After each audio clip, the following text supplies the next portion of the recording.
Ce que tu possèdes finit par te posséder. Ces discours sont brillants, rythmés, provoquants. Pourtant, plus on avance dans le récit, plus on comprend que sa solution est pire que le mal qu'il dénonce. Le projet Chaos, dérive paramilitaire d'un club de boxe, s'apparente à un secte fasciste. Cette contradiction interne n'est jamais tranchée. Le film ne dit pas si Tyler a raison ou tort. Il nous laisse dans un espace de trouble idéologique où l'on peut être à la fois séduit et terrifié. Cela confère à Tyler une subtilité dialectique. Il est à la fois la maladie et le symptôme, le bourreau et le guérisseur. L'écriture ne tranche jamais ce paradoxe, elle le cultive. Pourtant, Joker, c'est plutôt une critique sociale inéquivoque. Le film de 2019 est également un produit de son époque. Précarité, indifférence institutionnelle, perte du lien social, son rire compulsif est un symbole puissant de l'incompréhension radicale du monde. Il est un refus incarné, un non qui s'écrit dans le sang. Cependant, le film donne clairement à voir la causalité. Les humiliations, l'abandon médical, le mépris de classe, on comprend pourquoi il bascule. Cela crée une lecture politique forte, mais aussi plus linéaire.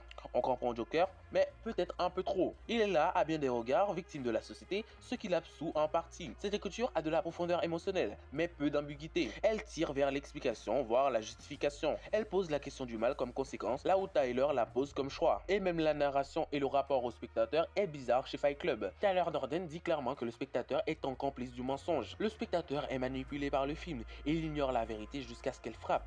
Toute la narration est un jeu de masque. La voix off est celle du narrateur schizophrène.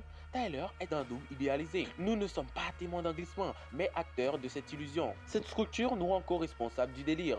On est charmé par Tyler et soudain, on comprend qu'on a été séduit par un fantôme. Ce renversement crée un choc de relecture, un retournement hermétique. L'écriture de Tyler est ainsi liée à l'écriture du film lui-même, dans sa construction narrative, son montage et ses effets d'attente. Il est subtil parce que caché et son dévoilement nous fait violence. Mais les spectateurs de Joker deviennent des témoins empathiques. Dans Joker, nous suivons Arthur du début à la fin. Nous connaissons son quotidien, ses douleurs, ses humiliations. Le récit est chronologique, linéaire et intime. La caméra ne le quitte presque jamais. Ce choix d'immersion radicale crée une empathie constante.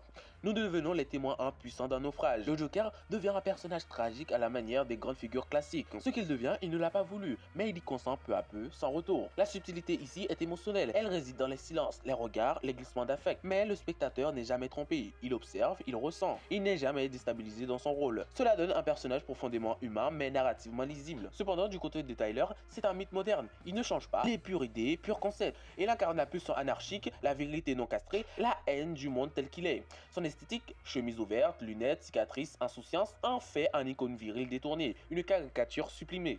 Il ne devient pas fou, il est déjà fou. Il est la folie irrationnelle. Tout en lutte est image. Il symbolise une époque, une jeunesse désabusée, un nihilisme cool. L'écriture épouse cette mystification sans jamais céder à la glorification. Il est beau parce qu'il est dangereux, dangereux parce qu'il est séduisant.